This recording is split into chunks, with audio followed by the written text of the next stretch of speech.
Welcome back to A Story to Tell from the campus of Dixie State University. Today we're talking with Marc Stallings, who is a candidate for the St. George City Council. Marc, how are you? Unbelievable, Lane. Unbelievable? What does that mean? Well, it kind of covers all ends of the spectrum. It could be unbelievably good or otherwise, perhaps. Can I steal that from you? Absolutely. I came from Tom Hopkins, who was one of my sales mentors, so absolutely.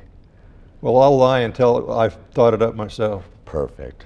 Well, tell me a little bit about yourself. Who are you, where you came from, what you're doing? Well, again, I'm Marc Stallings. Where I came from? Well, I have some very deep Utah roots. We'll start there. My grandmother, Laverne Jensen, and her 4 Jensen sisters were radio actresses back in the day on KSL radio before television, and I understand they were involved with the first television production KSL put on.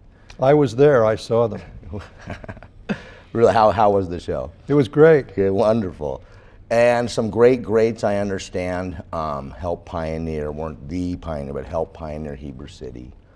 Dad was born in Ogden, Weber County. Your father was born in Ogden? Yes, sir, just like you. Yes, sir. I wasn't born in Ogden. My wife was. Okay.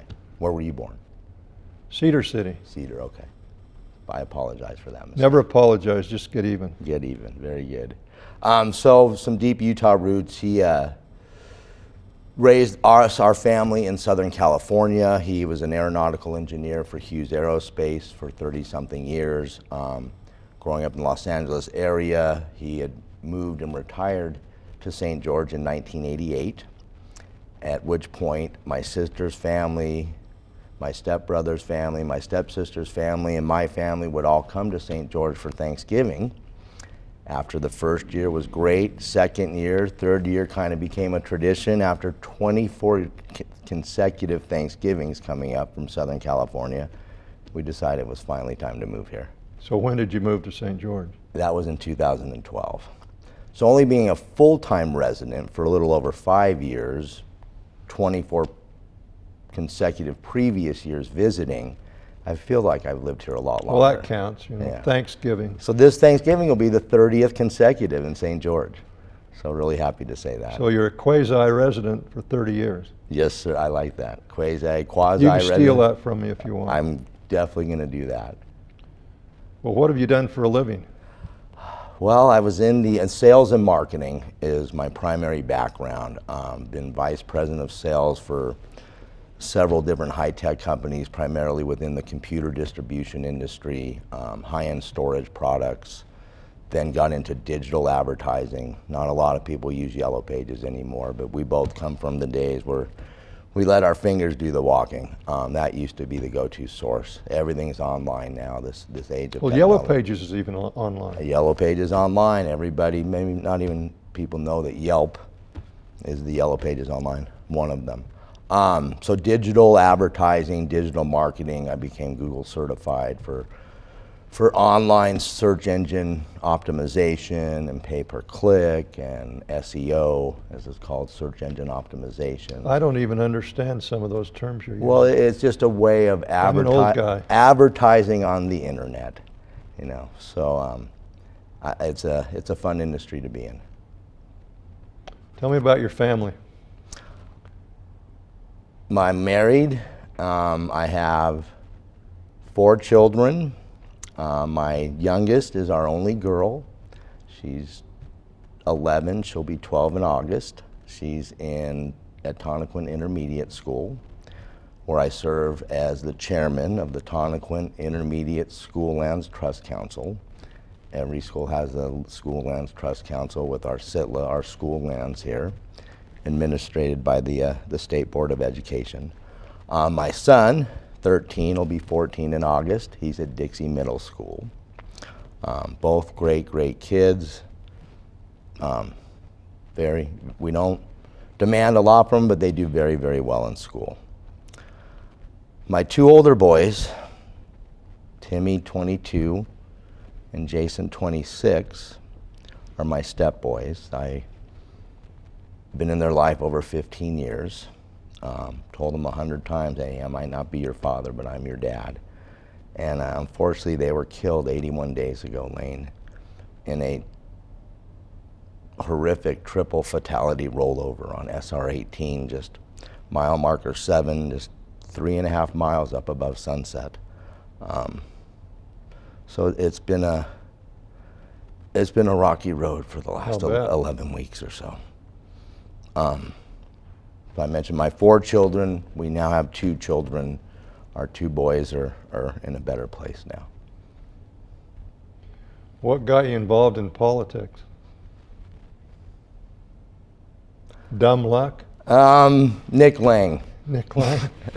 I had an interest. I never was involved in California. I had an interest, you know, and I'm kind of a professional volunteer, and we'll get into that in a bit, but my wife has to remind me, you know, I have a family to support. How many more things can you volunteer for? But always love volunteering, love helping people. It helps me so much helping others, like so many of us. It's so much easier to help someone else than yourself.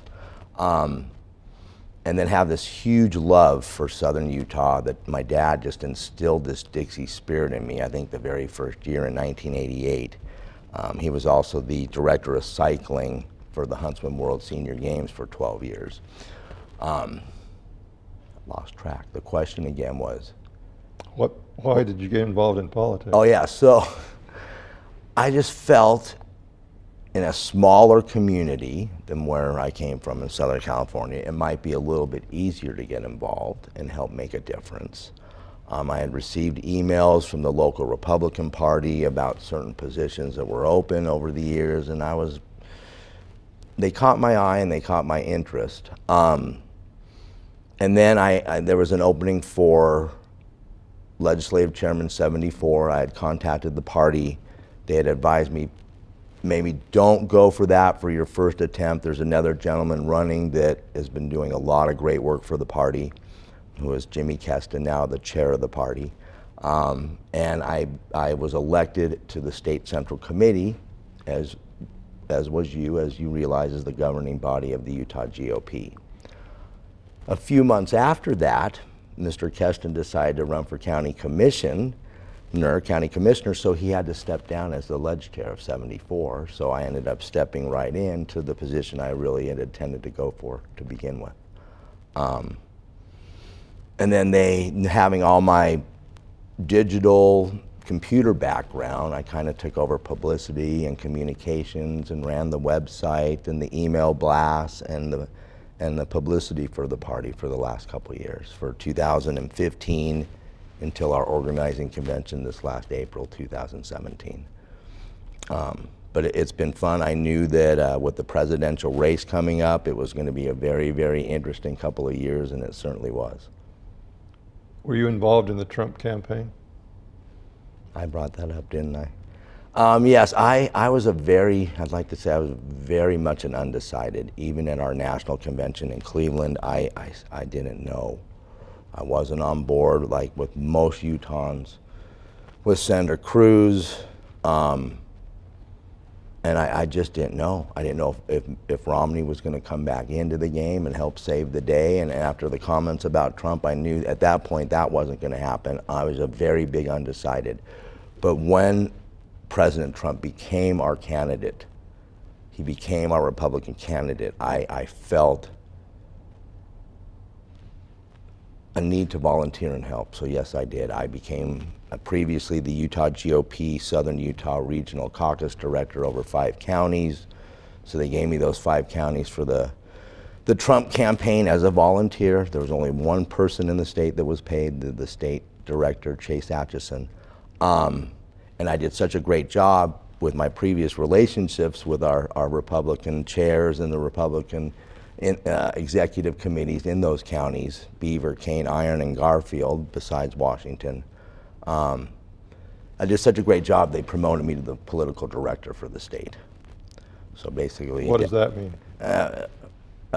I was number 2 or number 3 as far as the pecking order in line of the state campaign. So it's your fault he did as well as he did, huh? Well, no, I don't believe that's the case. But we did have a little challenge down here, or statewide for that matter, with a certain candidate, Evan McMullen, and I think we made a difference in really educating the people and the voters on on making the right choice. Well, in the general election, I understand Trump got 68% of the vote in Washington County. Yes, he did. He did better here than most any other parts of the state, except some of our smaller counties that are ultra Republican.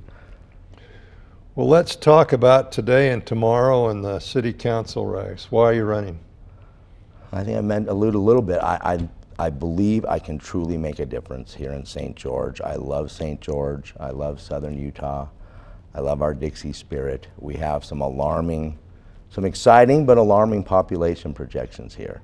We are in a fortunate position of growth in some people's estimation. I was going to say, explain fortunate to me. You know, that, well, I guess in a corporate world, and if you're in a position of growth, it's a fortunate thing. Those that have lived here a long, long time may not feel that way as far as St. George. A lot of people are moving here from all over the place, especially from where I came from Southern California, or California as a whole for that matter. We don't want St. George to turn into another California. How are you going to keep it from doing that? With smart growth planning. There is a master plan for the city. The city's been doing a great job. You know, the city is we're fortunate to live in a very well-run and well-managed city. There's just always areas for improvement, whether it be infrastructure on roads. What are some of those areas that we need improvement on? Infrastructure, planning for our growth. What's going to happen with water? Water's a huge issue. What's your take on the water situation? Well, I think conservation should be on the top of everybody's minds first and foremost. I just can't understand why us Utahns use more water per capita than anywhere else in the United States. I mean, Las Vegas isn't that far, Phoenix isn't that far, big desert cities. Maybe we can learn a little bit from them.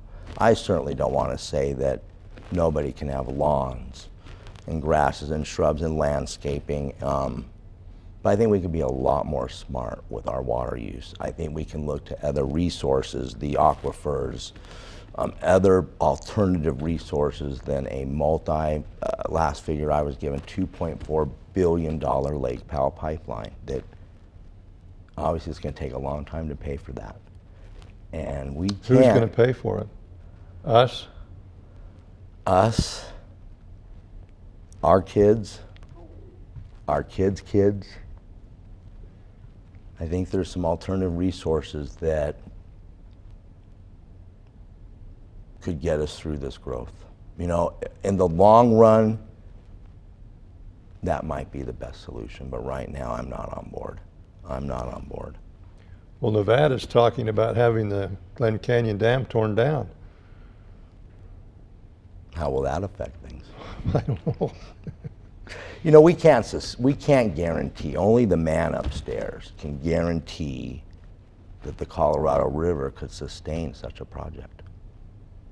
And that people have brought other concerns to me about this project that I just mentioned, earthquakes. Between this 119-mile pipeline runs over some pretty significant faults. Well, there were a couple of earthquakes just last week. There certainly were. There certainly were, and we had one big one back in, I believe it was 92. Acts of terrorism.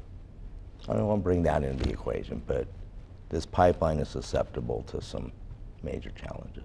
So you think we ought to be conserving to start with and looking for other sources? The city has put in a very, very lax water restrictions from watering from 8 a.m. to 8 p.m.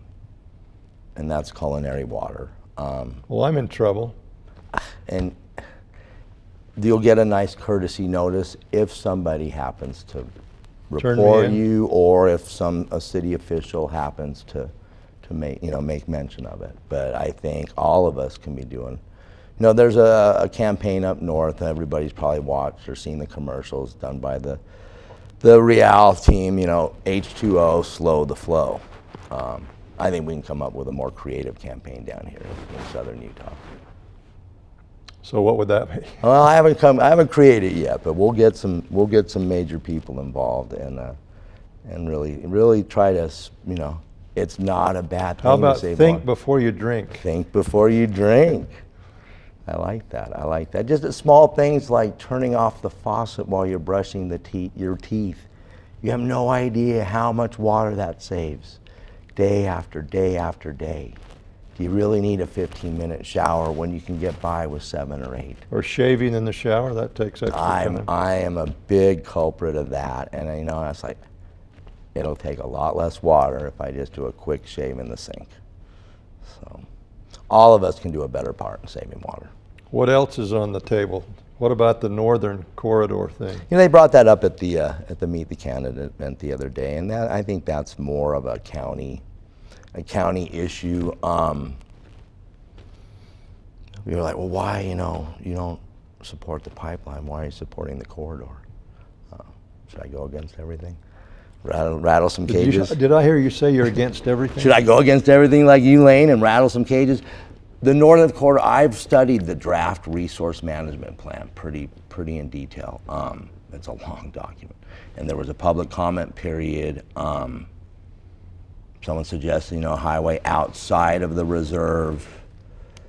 This has been a plan that's been in the works for a long time. They've revamped it, you know. I think it could be improved upon, but right now it's a lot better than it was. There's some building or some construction out there near where your sons were killed. Mm-hmm. Is that part of what the future is going to be with the northern corridor? I'm not sure on that.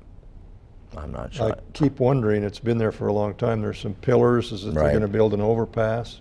And I keep wondering what's with this. How far up the highway, approximately? It's right about within a quarter of a mile of where Right. the accident happened. Were those 2 flags there? Or, Yeah. is what those American flags are there for? No, I'm not sure. That'd be good to find out.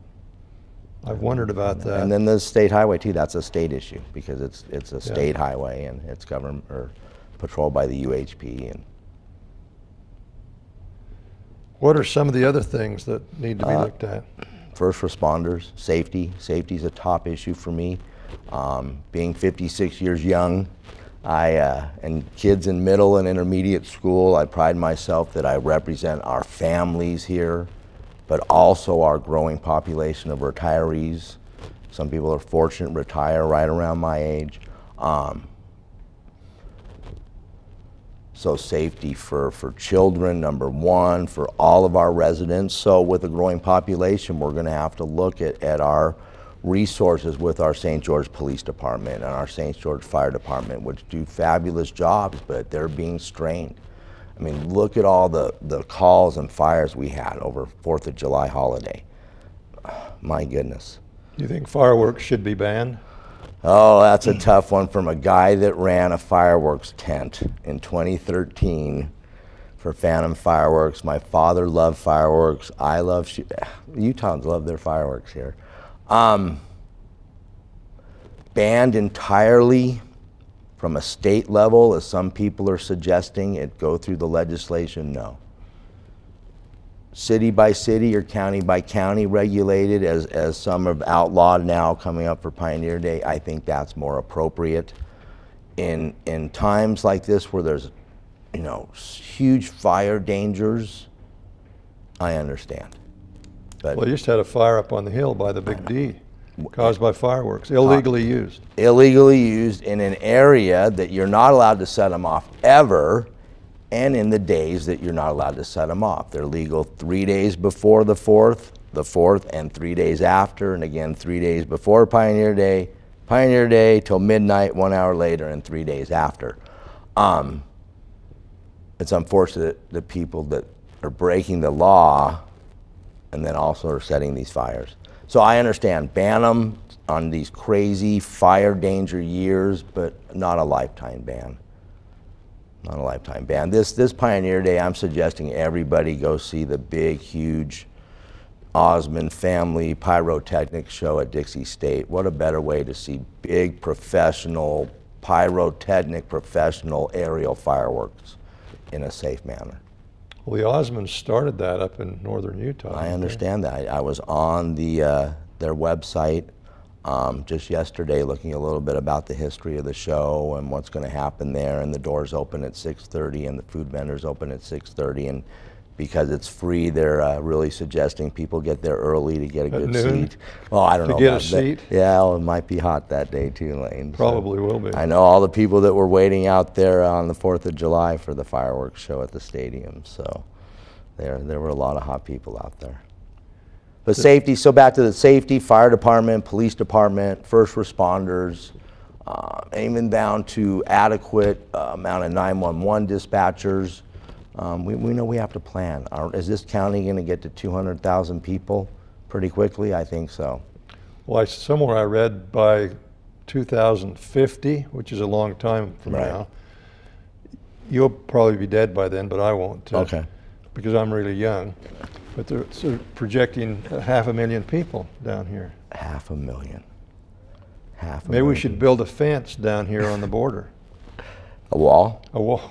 Hey, you're good. Let's build the You wall. stole that from somebody. I think so. Well, 500,000, that's hard to even fathom. You know, I'm thinking we're at 160 plus, 165, 160, 165, 200 by 2020. That's barely 2 years away. And then 300,000 I've heard by 2030, and so 500,000 by 2050. That's in Washington County. Can this county handle 500,000 people? How do we plan for that? A lot of good people involved. Pray a lot? A lot of good people involved. No. How do you plan for that, and then how do you pay for that? How do you pay for that? I am not a proponent of raising taxes. I'm definitely against federal overreach, saying no as much as possible to federal overreach. I'm for protecting our citizens' rights, homeowners' rights. The Airbnb and has been a huge hot topic here, as well as the. How do you feel about that? Do you think people should be able to rent their house out? As long as it's not affecting their neighbors, absolutely, absolutely. It's their home. It's their home. They own the property. They own the land. They have rights. If it's affecting their neighbors, like it originally all came about, then perhaps there needs to be ordinances put in place. Okay, if that happens, then you're shut down. Code enforcement. Another hot topic. Hot topic. Homeowners' rights. Nobody should be infringing upon those, without getting into all the nitty-gritty details of what had happened. The council's addressed it. I think they've made improvements in there. I don't know. What have they done? I mean, I know it's been talked about at City Council. I know that as far as I realize, there hasn't been any more crazy citations written of, people just looking over other people's fences, or it hasn't been, it's been in the council, but I don't know if any more recent complaints about the code enforcement. I think the code needs to be looked at and perhaps rewritten or revised a little bit, if it hasn't been already. What about flags? I love flags. A question came up about a big flag in town. Yeah, the 3,200 square feet of Old Glory, 80 by 40 up a 160-foot flagpole. The owner of Colonial Flag out of Salt Lake was just in D.C. yesterday, I believe. He was honored by President Trump in D.C. That was unfortunate. Chain of events where I believe a certain contractor didn't go through the right channels. I believe if he did, it would have been properly approved from the beginning, and there would never been any controversy. Certain people got some great publicity out of that. People wanted their flag back. The people love I love that we're so patriotic here. How many houses do you see, especially where I live in the Bloomington area, that have their own private flagpoles? My dad certainly did. They love flying the American flag, and I am all for it, and never to restrict people's rights. That was a business entity that hired someone that I don't think went through the right channels. They just threw that pole up there, and it it didn't go through the planning commission or the city council, and once the issue came up, the city worked it out pretty quickly. After there was some yelling and screaming and flaying of arms. Well, the amount of chatter going around on social media was kind of funny. They were actually talking about protesting a city council meeting over this flag. So, You have a lanyard on. Tell me about that. it's the Utah HP, the Utah Highway Patrol. I have the utmost of respect for them, especially after them being the lead on the accident, the crime scene, with my boys dying. Kind of just wear it in their honor. They do a fabulous job here. Sergeant Hicks was the lead on the case, and Sergeant Maurer was actually a personal friend of the James family, who Michael James was the driver of the vehicle, and he was also killed there. And he was interviewed, I forgot what station, that night after the accident. It was very emotional, which I thought was great, because it lets people, show our first responders, they're just human beings. They're just everyday, normal people too. So I have the utmost respect for the Highway Patrol. I kind of wear this in their honor. We've got a minute and a half left. What are your final words? Vote early and vote often? Oh, that's Chicago, isn't it? That's yours. Vote early, vote often. And that came from an interesting background. Chicago. Yeah. So we have an election coming up in 27 days. Tuesday, August 15th. You can register to vote if you're not registered up to 1 week in advance, August 8th, at vote.utah.gov. Go there, check your registration, check your polling place. You can vote at any polling place that day, or there's some early voting locations.